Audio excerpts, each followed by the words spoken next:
Hi, I'm Keith Butcher, General Manager for Princeton Public Utilities. Today we'll be exploring our storage facilities, inventory, and fleet vehicles. We hope you find this information valuable. Thank you.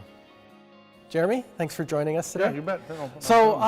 We're in one of our storage facilities. Correct. Could you explain to me what we have in this area? What kind of equipment are we looking at? Well, basically what we have here is most of our secondary wire that we use for running from the transformers to the services or the buildings to give them the power that they use inside. We have some flex duct over here that we put the cable or the wire in to protect it from rocks and gophers and to make it hopefully easier to pull back if it ever does go bad. We've got our forklift and our little mini maxi sneaker here that we use to plow in some of the residential services when we can. So we do a lot of that work in-house? We try to. We try to do as much as we can, but unfortunately there are some spots where this machine just isn't big enough, and so we've got to hire an outside contractor.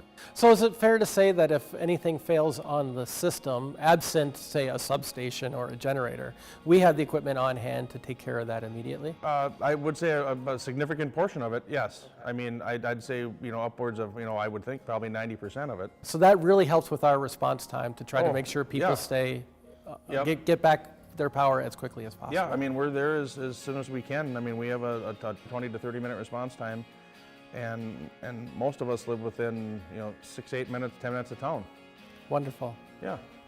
So Jeremy, we obviously have a lot of equipment here for the electric department, for the water department. I see that we've got a whole bunch of meters over there. We're currently converting from an AMR system to an AMI. So correct. That's been going pretty well for us. But we also store stuff, I believe, down in the bottom portion of this facility. Yep. Christmas decorations. Yep. Now, those are the city's Christmas decorations, correct? I believe so, yeah. They're not purchased by the PUC. But we did actually, I believe, gave some money to the city for that effort. Yep. But then we store it, we maintain it, and we're the ones that put that up every year and take it down every year. Yeah, all the Christmas decorations are stored downstairs, all the spare bulbs.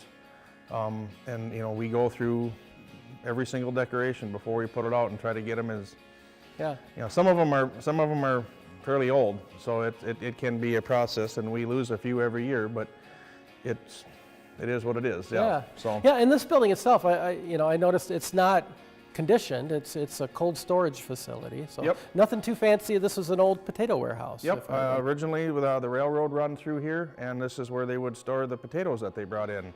Okay. And I've heard stories from some of the guys that have retired that they used to be piled to the ceiling. So we've really tried to repurpose as much as we could, without having to build new. Yeah, no, I mean, I've been here starting on 18. 18 years now, not quite, but every building we've got here, I think, was here when I started, with the exception of the one brown garage, which is right next door here, but that other one was basically falling down. But even right next door, we've got a bit of a mechanic shop, so that we take care of our own fleet, try to minimize our costs to going to an outside mechanic. Yep. So you and your coworkers, we do our own oil changes, we do our own vehicle maintenance. We try to do as much as we can. Oh, okay. Yeah. And the vehicle fleet that we have, so we've got how many bucket trucks? We have 3 bucket trucks. 3 bucket trucks. We have a digger truck. Yep. Pickups. Brush. Brush chipper. Yep. Thank you, Jeremy. Yeah. Thank you for joining us today. Hope you enjoyed the video, and please look for our other videos on our website.